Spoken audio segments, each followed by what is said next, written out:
You wonderful people have given me quite a few compliments on my sketchbooks, so instead of hogging what I know, I thought I might as well share it with you, and maybe you can apply some of these techniques to your own sketchbooks. I've come up with 5 tips to improve the overall appeal of your sketchbook based off of stuff that I actually learned in my graphic communications class. So what I'm going to do first is I'm just going to fill the majority of this screen with white space. Did you just look at the red dot? I used contrast to make you look at a specific location on the screen, that red dot. You may not have wanted to look at it directly, but you probably did, even if it was just for a split second, okay? And if I had put up multiple red dots, like this, you wouldn't know which ones to look at, because the contrast between the white space and the red dot is subdued, and it doesn't give your eyes a place to rest, so your eyes jump back and forth between a couple of the dots. I know it takes like a long time to design like a poster or to fill a sketchbook page, but most people looking at it are probably going to spend less than a minute. That's just kind of the cold hard truth. This makes it important to direct the viewer to the goods first, you know, the top-notch stuff. Basically, it's a graphic designer's job to make the viewer look at things without the viewer realizing that the designer or the artist made them do it.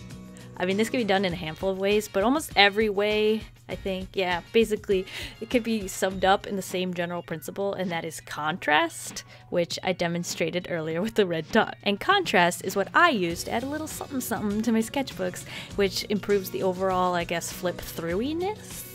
One way of doing this is by using contrast in size, which happens to be my first tip. I use this technique a lot. When I fill a sketchbook page with this technique, I usually draw one large object that fills the majority of the page.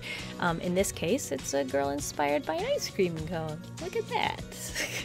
I tend to put a lot of time and detail into this sketch since it is the one people will see first and will give the overall impression of the page. I fill the rest of the page with other less fleshed out ideas or smaller sketches, sometimes little goofy doodles, and you can leave the page like that, but I often add a little extra something, which I'll mention a little bit later.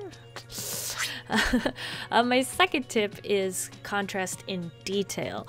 When I do a page using this technique, I'll generally draw multiple characters or objects that are the same general size. The way I make the viewer look at the best sketch first is by putting the most detail into it. So with this page, I've chosen to put the most detail into that central most character. What's interesting about this page is I've actually drawn the same character multiple times, but I can still direct the viewer's eye at the center sketch, which is the one I've chosen, because I'm putting the most detail into it. Putting a lot of detail into something can also darken the sketch, which is adding even more contrast between this sketch and the other 3. Ta-da! You see what I'm talking about here? Contrast, contrast, contrast. My third, I think, tip to improving the overall look of your sketchbook is using, you got it, contrast. But this time, it's contrast of color. So, there are actually several ways that I tackle using color to add contrast to a page.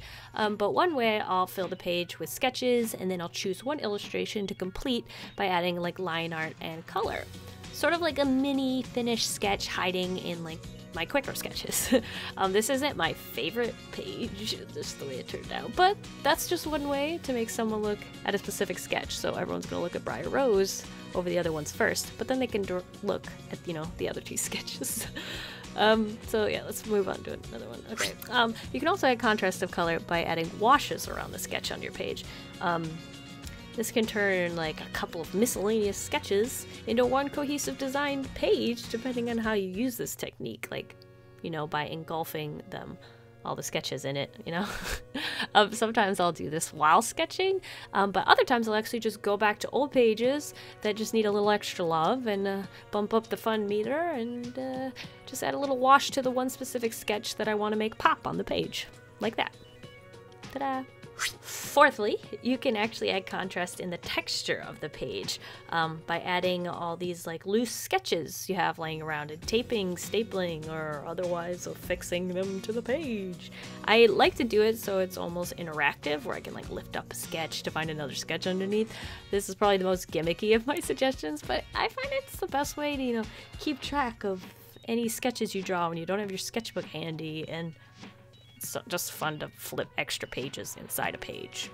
It's just a personal preference. And my final tip, which happens to be the most time consuming, is cramming the page with sketches, you know, just filling every nook and cranny with doodles or sketches or detailed bits of pencil lead. I don't know. You could actually use this technique in conjunction with all the previous tips to make it more interesting and add contrast to the page by making your eye look at a specific sketch on the page, if I can speak. For example, I still added contrast to the page by outlining my favorite sketches to make you look at them, you know? Woohoo! But you can actually easily add a watercolor wash or color your favorite sketch on the page. I mean, any of the previous tips can be mixed in with this cram the page technique. So just have at it and, you know, spend an hour or two filling just one page. It may take a really long time, but it's one of my favorite to look at afterwards, and some people can spend a long time looking at it, just looking at all the little individual tiny sketches, and I really like this technique, and I definitely recommend it, and I think some of my best sketchbooks have the most of these. So yeah, there you have it. Those are my 5 tips to improve the overall appeal of your sketchbook. I mean, all of these tips can be applied with your current artistic skill level, and none of these tips require costly tools. I mean, since most of them can be done with cheap art supplies, you know, like pencil and highlighters or acrylic colored pencils and scotch tape and dollar store paints and napkins. I mean, basically whatever you have around the house, you can apply these cool contrasty techniques to your sketchbook with, you know? It's pretty cool, I think. And so I wish I had had some of these tricks earlier on in my artistic sketchbooking career. I actually, if you're wondering, I don't think through these techniques like in my head. They just sort of started happening after learning them. So like if you start applying them, you won't even have to think about it, you know. It just starts happening and your sketchbooks can look a little cooler. I don't know, it's just a lot better than drawing 4 sketches on one page in each corner of the page. That's just kind of blah, you know. So this is just a fun way, you know, add a little bit more interest to your sketchbook. Yeah. Anyways, what I do, you guys asked, here it is. You're welcome.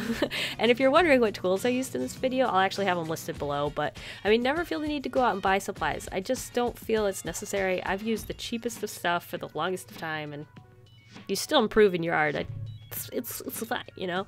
And you can actually go check out my old sketchbook flip-throughs with my old colored pencils and limited art supplies. I think there's some of the fun ones to go through, especially since you can see how I've improved over the last, is it almost 10 years?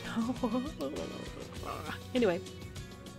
Oh, and you can also check some of my newer sketchbooks and actually see how I've applied some of these techniques without thinking about it.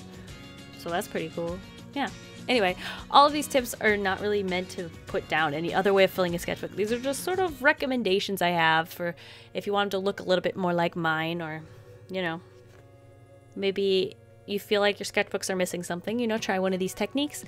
I definitely recommend them. They're really, really fun, and I think they add a, you know, just that extra interest to each page. So yeah, I think each page should be considered its own little, you know, artistic piece, if that makes sense. Anyway, I hope you enjoyed the suggestions. I had fun making this video, and yeah, I can't wait to see what you guys do in your new sketchbooks now that you have these techniques, eh? Thank you guys for watching. I'll see you guys all next week, and I hope you have a delicious evening full of waffles. Bye.